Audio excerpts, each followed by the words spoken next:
आज मैं आप लोगों के बीच आया हूँ और आप लोगों को नया टॉपिक लेके आया हूँ कि आप लोग कुछ चीज़ों को समझ सकें, जिन चीज़ों के बारे में बताना चाह रहा हूँ। जो टॉपिक है आपका वो मील का पत्थर है। तो आप लोग अभी गर्मियों के दिनों में या उससे पहले कहीं गए होंगे, रोड से कहीं गए होंगे, बस से, कार से, मोटरसाइकिल से, कहीं ना कहीं गए होंगे। कहाँ गए थे? कहाँ गए थे? कभी कहीं गए हो? कहाँ? जोर से बोलो जी। भगवतीपुर। तो देखो, जो रोड के साइड, जो आपकी रोड साइड है, जैसे अभी इधर हाईवे जा रहा है स्कूल के सामने से, तो रोड के साइड कई सारे पत्थर लगे होते हैं। ठीक, उनके संबंध में मैं आपसे अभी चर्चा करना चाहूंगा। होता क्या है, ये जो सड़क होती है, सड़क पे चल रहे होते हैं, इनका एक गौरवनीय इतिहास होता है। जिस तरह वक्त चलता है, हमेशा रात दिन चलता रहता है। हमारे गांव में कहावत है, उसी तरह सड़क भी रात दिन चलती रहती है। अब मैं आपको बताना चाहूंगा कि किस तरह से इन चीजों को आप लोग बेहतर से बेहतर तरीके से समझ सकते हैं। जब आप रोड साइड जाते हैं तो आपको रोड साइड किनारे की तरफ कुछ पत्थर लगे दिखते हैं। जो पत्थर, उस पर कुछ किलोमीटर लिखे होते हैं, जैसे ये 7 लिखा है, 101 लिखा है, 1 लिखा है, तो किलोमीटर होते हैं ये, जिससे पता चलता है कि अगर यहाँ से आप नैनीताल जा रहे हैं तो वो कितने किलोमीटर है, कितने किलोमीटर है। जैसे ये 7 है, ये 101 है, तो यहाँ से बरेली जनपद से दूसरा जनपद जो नैनीताल बता रहे हैं उत्तरांचल में, वो कितने किलोमीटर है, ये शो करता है, ये दिखाता है, ये दिखाता है कितने किलोमीटर है। अब देखिए, जब आप हाईवे से जा रहे होंगे या किसी रोड के साइड से जा रहे होंगे और आपको इस तरह का पीला पत्थर दिखता है, जिसका ये मस्तक, ऊपर का हिस्सा पीला और नीचे का हिस्सा सफेद होता है। तो इसका मतलब होता है आप किसी जो है राष्ट्रीय राजमार्ग पर है, जिसे नेशनल हाईवे कहते हैं। क्या कहेंगे? राष्ट्रीय राजमार्ग। यही लिख दे रहा हूं क्योंकि यहाँ पर प्रॉपर जगह नहीं है। राष्ट्रीय राजमार्ग पर है। ये हुआ, ये पीले मस्तक वाला, ये राष्ट्रीय मार्ग और राजमार्ग जो है नेशनल हाईवे पे है। अब इसमें क्या होता है, ये केंद्र सरकार के द्वारा बनाया जाता है। किसके द्वारा बनाया जाता है? केंद्र सरकार, जो दिल्ली की सरकार है, केंद्र सरकार के द्वारा, मतलब जो केंद्र सरकार है उसके द्वारा बनाया जाता है। और उसका पूरा देखरेख जो होती है वो केंद्र सरकार की जिम्मेदारी होती है। उस पर मरम्मत का कार्य, उस पर मेंटेनेंस, उस पर जो उनके ठेके होते हैं उसको देने का कार्य, टोटली कार्य जो है, पूरा का पूरा कार्य जो होता है वो किसके द्वारा होता है? राष्ट्रीय राजमार्ग का जो देखरेख का कार्य है वो केंद्र सरकार का होता है। अब इसमें ऊपर का हिस्सा पीला होता है, बाकी सारा सफेद होता है। अब हम अगर दूसरे बिंदु पे आ जाए तो ये जो मस्तक ऊपर दिख रहा है, ये ऊपर का हिस्सा ग्रीन दिख रहा है, हरा दिख रहा है। जहां पर भी आप जाए, अभी आप मेन रोड पे पहुंचेंगे जब, और जब आप ये पार करेंगे, लाइन पार करके, पंखा पार करके जब मेन रोड पे जाएंगे तो आप देखेंगे साइड पे किनारे लगा हुआ है, ऊपर हरे रंग का है और नीचे सफेद रंग का है। इसका अर्थ क्या होता है? इसका ये अर्थ होता है कि ये जो है आपका स्टेट हाईवे है। क्या है? स्टेट हाईवे, आपका राज्य का, जिसमें राज्य का है। किसका है? राज्य राजमार्ग है। अब देखिए, राज्य राजमार्ग ग्रीन वाला, इसका अर्थ ये है कि जो राज्य होते हैं उनकी जिम्मेदारी होती है इन रोडों को, जहां पर ये किनारे पत्थर लगे, उनको बनवाना, उस पर मरम्मत का कार्य कराना, उस पर पूरी देखरेख रखने का कार्य किसका होता है? राज्य सरकारों का होता है, जो ऊपर ग्रीन होते हैं और नीचे व्हाइट होते हैं, तीनों व्हाइट है। इसके बाद तीसरा जो आता है, तीसरा बिंदु कौन सा होता है? जिसपे ये कलर होता है, कहीं कहीं पर रेड भी दिखता है और कहीं कहीं पर नारंगी रंग भी दिखता है। तो ये कहां पर होता है? जैसे आप हाईवे से जा रहे हैं, और जब आप हाईवे से जा रहे होते हैं और आप कहीं पर भीड़ के कारण कहीं रास्ता भटकते हैं, किसी कारण रास्ता भटकते हैं, और कहीं पे भी अगर आपको ये दिख जाता है तो इसका मतलब ये होता है कि आप कहीं पर ग्रामीण एरिया में, कहां पर है? ग्रामीण एरिया में, जैसे किसी गांव के अंदर। तो जो गांव के अंदर होते हैं, ये ऊपर का हिस्सा नारंगी होता है और नीचे का हिस्सा जो होगा वो पूरा ही सफेद होता है। तो ये जो नारंगी हिस्सा आपका कहलाता है, ये प्रधानमंत्री सड़क योजना के द्वारा बनाया गया होता है। किसके द्वारा? अगर मैं कहूं कि हाँ, ये प्रधानमंत्री सड़क योजना किसके द्वारा बना होता है? प्रधानमंत्री सड़क योजना के द्वारा बना होता है। और इसका देखरेख की जिम्मेदारी कौन करेगा? इसके देखरेख की जिम्मेदारी जो होती है वो ग्रामीण विकास मंत्रालय की होती है। किसकी होती है? ग्रामीण विकास मंत्रालय की जिम्मेदारी इस गांव में ये जो पत्थर होते हैं उनमें जो रोड पड़ी होती है तो साइड में लगे होते हैं, तो जो रोड पड़ी होती है ग्रामीण विकास मंत्रालय की जिम्मेदारी होती है इन रोडों को बनवाने की, मेंटेनेंस कराने की। ठीक, अब आ जाते हैं आपके चौथे वाले पे। अगर आप कहीं भी किसी भी रोड पे जा रहे हो, हाईवे पे जा रहे हो, कहीं जा रहे हो और आपको ऊपर का हिस्सा काला दिखे, ब्लैक, और नीचे का हिस्सा जो है आपका सफेद दिखे, तब आप क्या पहचानेंगे कि आप कहाँ पहुंच चुके हैं, कहाँ पहुंच चुके हैं। इसका सीधा सा अर्थ ये होता है कि अगर ऊपर का हिस्सा ये लगभग मैच करेंगे, एक दूसरे से आपस में जुड़ेंगे। कैसे? ऊपर का हिस्सा अगर काला है, नीचे का हिस्सा सारा सफेद है और किसी रोड के साइड लगा हुआ है, ये रोड जा रहा है और रोड के साइड में ही लगा हुआ है, तब आप क्या पहचानेंगे कि कोई बड़ा शहर है जिसके आप करीब पहुंचने वाले हैं, जिसके आप करीब पहुंचने वाले हैं। ठीक है, तो इसका अर्थ क्या हो गया? इसका अर्थ हो गया कि कोई बड़ा शहर है। क्या है? कोई बड़ा शहर है जिसके करीब आप पहुंचने वाले हैं। जैसे आपका मद्रास है, जैसे चेन्नई है, अहमदाबाद है, तो ये बड़े बड़े शहर, मुंबई है, उनके करीब में आप पहुंचने वाले हैं, अंदर एंट्री करने वाले 2, 4, 8, 10 किलोमीटर पहले।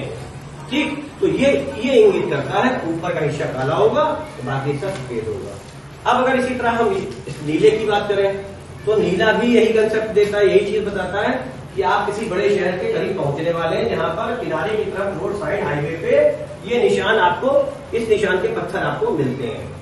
अब इसमें अगर मैं कहूं कि हाँ भाई ये जो काला होगा वो किसकी जिम्मेदारी होगी इसको रोड को मेंटेन करने की, क्योंकि तो ऊपर का हिस्सा काला है और नीचे का हिस्सा सारा सफेद है।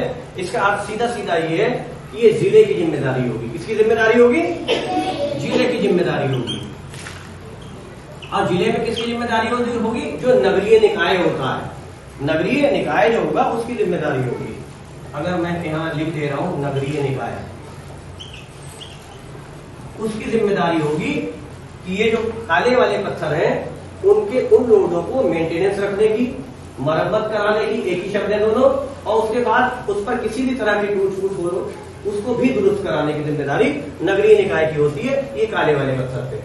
अब इसके बाद अगर हम नीले वाले पत्थर की बात करें जो रोड साइड लगे होते हैं उन पर भी यही लागू होता है कि हम किसी बड़े शहर, अगर हम बात करें कि शायद हम अहमदाबाद के करीब पहुंचने वाले हैं, वहां पर ये नीला पत्थर आपको साइड में लगा दिखेगा जो आपको ये बताया कि हाँ आप किसी बड़े शहर के करीब पहुंचने वाले हैं।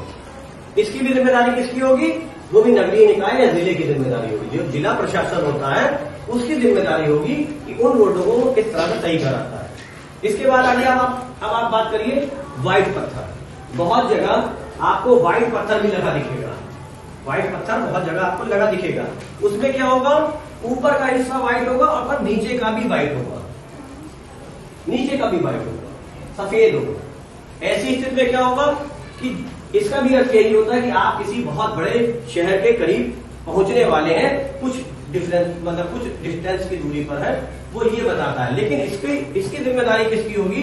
इसकी जिम्मेदारी जो होगी वो पीडब्ल्यूडी की होगी। किसकी होगी? पीडब्ल्यूडी, लोक निर्माण विभाग। इसकी जिम्मेदारी होगी वो पीडब्ल्यूडी की होगी, लोक निर्माण विभाग की, पीडब्ल्यूडी की इसकी जिम्मेदारी होगी। ठीक, और ये अव्यवस्थित सड़क होती है, एक प्रकार से देखा जाए तो ये सड़क अव्यवस्थित होती है और इसकी जिम्मेदारी जो होगी वो पीडब्ल्यूडी के साथ साथ वह राज्य के साथ मिलकर जो है जिले के साथ मिलकर राज्य से समझौता करके भी इस पर कार्य करा सकता है।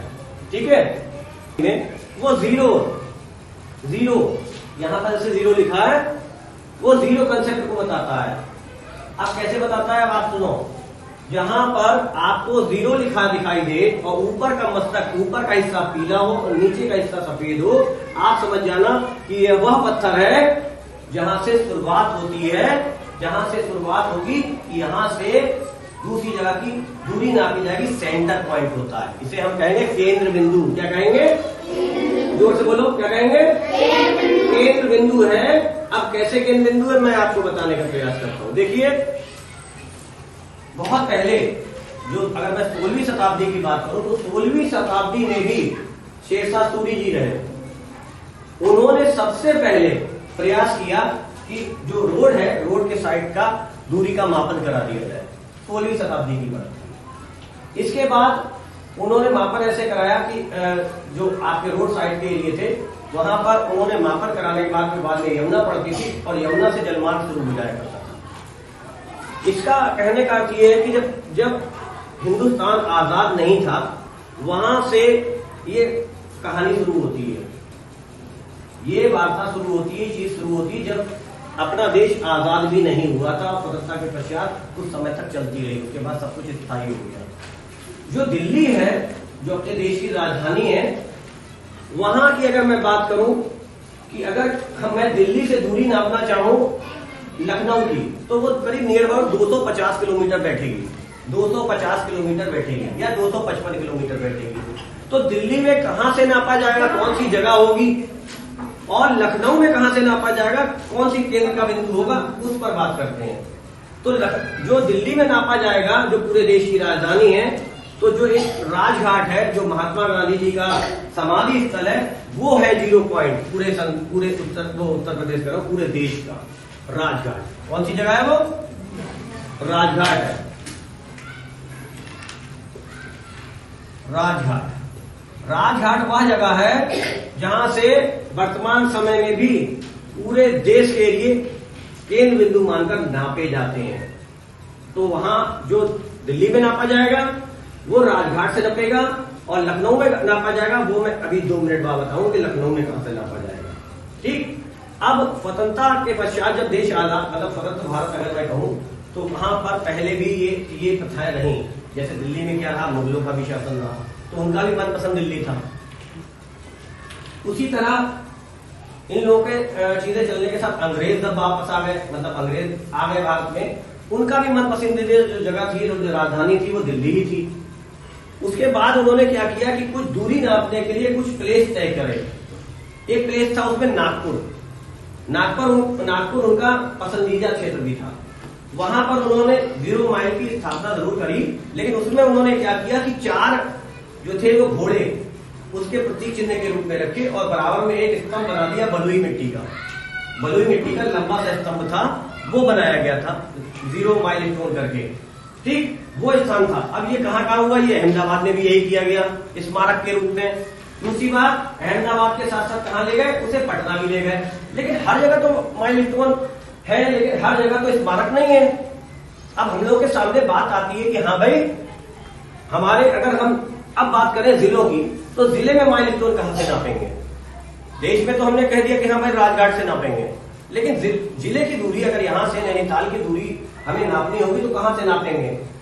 क्या हम किले वाले साइड से नापेंगे, या सैटेलाइट वाले साइड से नापेंगे, या कहां से नापेंगे? तो उसका एक ही मुख्य बिंदु होता है, जो बड़ा चांदगार होता है, वहां पर इस तरह का पत्थर लगा होता है। कुछ समय बीतने के बाद कुछ जगह पर पत्थर जो है उनका रखरखाव नहीं हुआ, इसलिए वो धूमिल पड़ गए। लेकिन जो बड़ा डाकखाना होगा, मेन पोस्ट ऑफिस होगा, हेड पोस्ट ऑफिस, वहां से जिले की दूरी नापी जाएगी। कहां तक? अगर पीलीभीत की बात करें तो पीलीभीत जनपद का जो मेन पोस्ट ऑफिस होगा वहां तक ये होती है दूरी नापने की केंद्र बिंदु। उसी को कहते हैं 0 पॉइंट, उसे कहते हैं 0 पॉइंट। अब मैं आप लोगों को एक होमवर्क दे दे रहा हूं कि जिस तरह से मैंने बताया था कि वो जो आपका नारंगी वाला था, जिसे रेड कलर जैसा मिलता जुलता, वो आपके गांव में भी कभी ना कभी लगा होगा। तो आप लोग जब आज घर जाएंगे तो आपके जो बड़े बूढ़े बुजुर्ग लोग हैं उनसे पूछना कि एक पत्थर लगा होगा सेंटर पे, मतलब सेंटर से मतलब है जब हाईवे से नीचे उतर रहे होंगे वहां दूरी बता रहा होगा, वो नारंगी रंग का होगा। लेकिन एक आपके गांव के कहीं पर लगा होगा जो उसका केंद्र बिंदु होगा कि हाईवे तक आपका गांव कितनी दूर है, ये आप लोग पता करके आएंगे। क्या आपको जो दूरी नापन के संबंध में बताया था कि जो दिल्ली से जो दूरी होगी लखनऊ तक की, वो 550 से 555 किलोमीटर के आसपास होगी। हो सकता है उसमें मुझे ध्यान ना हो सकता है मैंने 250 कहा हो सकता है 550 का हो, इसलिए मुझे अभी याद आया, मैंने आपको तुरंत बताया। ठीक है, तो ये जो आपका कंसेप्ट था मील का पत्थर, उसके बाद ये इससे संबंधित आया 0 माइल स्टोन, इससे संबंध में आपको चर्चा करी। बहुत बहुत धन्यवाद। ठीक।